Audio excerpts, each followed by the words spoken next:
Mi nombre es Isis Alina Rodríguez López. En este video hablaremos de un capítulo de este libro que se llama Anáhuac Toltecayot en defensa de la matria, cuyo autor es Guillermo Marín. El capítulo se llama Ni aztecas ni mexicas, la falsa historia prehispánica de México. Estoy estudiando una materia que se llama Análisis del Sistema Educativo Nacional para el doctorado en Ciencias de la Educación del Instituto Universitario Trilingüe y mi maestra es la doctora Lisbeth Legoff. Fernando Alba nos dice que los mexicas en realidad eran un grupo chichimeca que venía de las llanuras del norte, llamado Mixtín. Ellos llegaron a un lugar que se llamaba Cohualcán. Allí vivía un pueblo antiguo tolteca. Una vez aprendiendo en Cohualcán todos los sistemas, la cultura, su idioma, una parte de ellos se fue a vivir a Texcoco, a un lugar que actualmente, el barrio que actualmente se sigue llamando Mixtín. Y otra parte de ellos se fue a Tenochtitlán. De este grupo es del que vamos a hablar. Antes de hablarles de este grupo, les voy a leer un fragmento de un códice matricense recopilado por Fray Bernardino de Sahagún y está escrito en el libro de Miguel de León Portillo. Les voy a hablar de este documento o les voy a leer este fragmento para que después veamos cuál es esa falsa historia. En un cierto tiempo que ya nadie puede contar, del que nadie puede ahora bien acordarse, quienes aquí vinieron a sembrar, a los abuelos, a las abuelas, se dice, llegaron, vinieron a barrerlo. Por el agua en sus barcas vinieron, en muchos grupos, a la costa del norte. Enseguida siguieron a la orilla del agua, iban buscando los montes blancos, los montes que humean. Además, no iban por su propio gusto, sino que sus sacerdotes los guiaban y les iba hablando su Dios. Después vinieron, allá llegaron, al lugar que se llama Temoachán, que quiere decir nosotros buscamos nuestra casa. Allí permanecieron algún tiempo. Los que allí estaban eran los sabios, poseedores de los libros, no permanecieron mucho tiempo. Luego los sabios se fueron, una vez más entraron en sus barcas y se llevaron la tinta roja, la tinta negra, los códices, las pinturas, las artes, la Toltecayot, y se llevaron todo esto. Y cuando estaban a punto de partir, convocaron a todos los que iban a dejar y les dijeron: dice el Señor nuestro, Tloquenahuaque, el dueño del cerca y el junto, que aquí habrán de vivir, que esta tierra les ha dado el Señor nuestro, que es su merecimiento, que es su don. Ahora lentamente se va más allá el Señor nuestro, Tloquenahuaque, y ahora también nosotros nos vamos, porque lo acompañamos a donde Él va, pero habrá de volver, volverá a aparecer, vendrá a visitarnos, cuando esté para terminar el camino a la tierra. Él saldrá para ponerle fin. Pero ustedes aquí habrán de vivir, guardarán su don. ¿Por qué les leí este fragmento del códice matritense? Por este señor, Tlacaelel. Él vivió de 1397 a 1475. Él fue consejero de muchos tlatoanis, fue guerrero, estadista, economista, reformador, religioso. Y él cambió la historia. La historia que yo les hablé, de la que yo les hablé, que venían del norte y se establecieron aquí, eran un pueblo de chichimecas, bueno, la cambió por una gloriosa historia que todos conocemos, en donde ellos venían de un lugar que se llamaba Aztlán y tenían que llegar a un islote donde había un águila sobre el nopal devorando una serpiente. Pero no solo cambió eso, también cambió el nombre de Mixtín a Mexicas. Cortés fue el primero en escribir el nombre de Mexicas. La historia, nos dice Guillermo, la escriben los vencedores y los extranjeros. Y he aquí algunas pruebas. Tlacaelel fue el primero en cambiar el nombre de Mixtín a Mexicas. Pero luego Alexander von Humboldt, en 1811, cambia el nombre de Mexicas por aztecas. ¿Por qué? Porque él decía que venían de un lugar llamado Aztlán. Posteriormente, William Prescott, inglés, al tener mucho problema en confundir mexica con mexican, decide llamarles aztecas. Y ni aztecas ni mexicas. Guillermo nos dice que la nación está en graves problemas por nuestra memoria histórica y nuestra identidad, porque somos lo que recordamos. El sistema colonial está sustentado en el que las personas no sepan lo que sucede, no sepan de dónde vienen, quiénes son y a dónde van. México viene de la palabra mexica y no todos descendemos de ellos. Guillermo Marín nos dice que tenemos un grave problema con la historia prehispánica y con los mexicas. El Estado, con su ideología criolla, con sus museos, con sus libros de de texto, con la Secretaría de Educación Pública, las diferentes difusoras y los medios de comunicación, han hecho de los aztecas un gran imperio. Pero la historia prehispánica ignora a los anahuacas o a la cultura anahuaca. ¿Quiénes son? Pues los grandiosos olmecas, que fue nuestra cultura madre, los teotihuacanos, los mayas sabios, los zapotecas, los toltecas, todos estos conforman la cultura anahuaca y nos invitan a recuperar esta memoria histórica y nuestra identidad. Porque él dice que somos una de las 6 altas culturas orígenes autónomas de México, como por ejemplo Egipto, Mesopotamia, India, China, la cultura andina y por supuesto la Mesoamérica nuestra. Somos hijos de una de las 6 civilizaciones más antiguas de la humanidad, la cultura anáhuac. La Toltecayotl anáhuac es una suma de naciones y culturas originarias, todas estas naciones y culturas originarias que están unidas por una matriz filosófica, religiosa y cultural. Esta Toltecayotl, desde el preclásico, con nuestra cultura madre olmeca, en el clásico donde dieron todo su esplendor, hasta su decadencia en el posclásico. Y tiene 4 rasgos importantes: la invención del maíz, una misma raíz filosófica y religiosa, una correlación e integración absoluta entre la mecánica celeste, las matemáticas y el medio ambiente, y una concepción común de lo que es el mundo y la vida. Además del único sistema o el primer sistema educativo en el mundo que fue público, obligatorio y gratuito. Tenemos también la cruz de Quetzalcóatl, que está aquí representada en todas las culturas, y nos habla de que en el cielo estaba el Quetzal, representado por un Quetzal, el espíritu; en la tierra, el Coatl, la materia.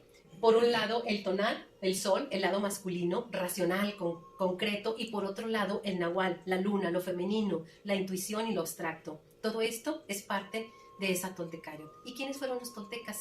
Los toltecas pertenecían a todos los pueblos de la náhuatl, eran maestros conocedores de milenarios conocimientos, y ellos concebían el mundo como un conglomerado energético y al ser humano como un creador de la energía. La Toltecayotl está dentro de una pirámide que abarca estos 4 aspectos: alimentación, salud, educación y organización. Vamos a hablar de cada uno de ellos brevemente. Alimentación. Era un conocimiento profundo el que tenían de las plantas, especies, vegetales, animales, nichos ecológicos, hidráulica. En cuanto a salud, también tenían un profundo conocimiento de sus plantas, animales, insectos, minerales, biodiversidad, el cuerpo humano, los campos energéticos, la vitalidad y la salud, agregando la armonía.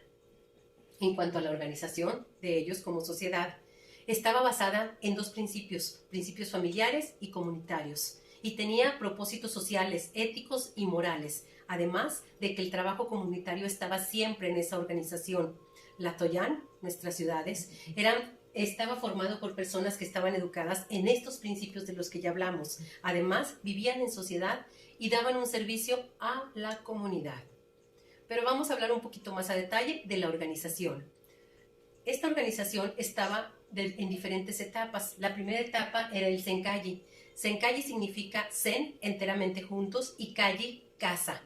Esto significaba que de los 3 o 4 años, cuando acababan de amamantar a los niños, ellos empezaban a incorporarse a las labores de la casa, y allí empezaba la primera educación. Luego le seguía el Telposcali. El Telposcali era la casa de los varones o jóvenes, que estaba diseñada para formar ciudadanos productivos, autosustentables, solidarios y en armonía. Y a su vez estaba la par, que era el Ilposcali, que era para formar a las mujeres, era una casa de las mujeres. También tenían el Cuicacalli. El Cuicacalli, la casa del flor y el canto, era la educación en las artes, y todos estos grupos recibían la educación del Cuicacalli.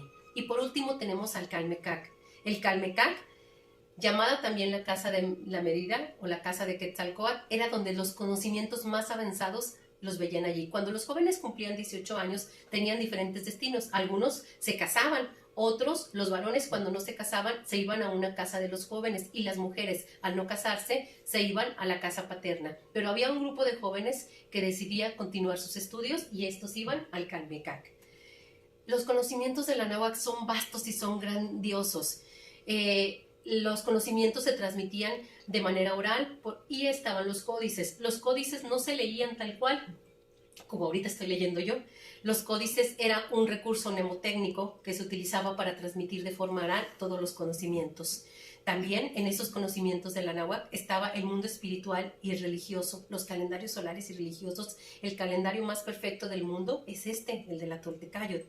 Tenían un sistema de numeración vigesimal, estudiaban matemáticas, geometría, cálculo, ingeniería, arquitectura, astronomía. Al ser humano se le estudiaba como una fuente de energía y al mundo se le percibía como un conjunto de partículas y filamentos que tenían energía propia. El Tlacahuapahualitzli era el arte de educar al ser humano, y el ser humano era concebido como una creación divina, como una creación perfecta y una creación en constante evolución. Era el rostro propio y el corazón verdadero. Esta era el fundamento de la civilización de la náhuatl y se basaba en el esfuerzo, sacrificio, autodominio y templanza. También tenemos al maestro, el Tamachtzitlani, que educaba con un enfoque de valores, honradez, disciplina, responsabilidad, respeto, espiritualidad y el trabajo en equipo. Su trabajo del maestro era dar sabiduría a los rostros ajenos, tanto en lo individual, comunidad y en el mundo. Su trabajo era ser ejemplo, humanizar mediante el querer refrenar las pasiones y el contener las debilidades, a lo que le llamaban el Tezcatlipoca. Somos lo que recordamos y es necesario que tratemos o que veamos para recordar esto. Somos los hijos de los viejos abuelos. Somos la cultura madre, la cultura padre, la cultura madre en nuestra forma de sentir y de relacionarnos como seres humanos, con la naturaleza, con el universo, con lo divino y con lo sagrado. Somos también la cultura padre que nos dejó el idioma, la religión, el sentido material de la existencia, la pertenencia a la cultura occidental que nos desvalora y nos margina. Somos mestizos.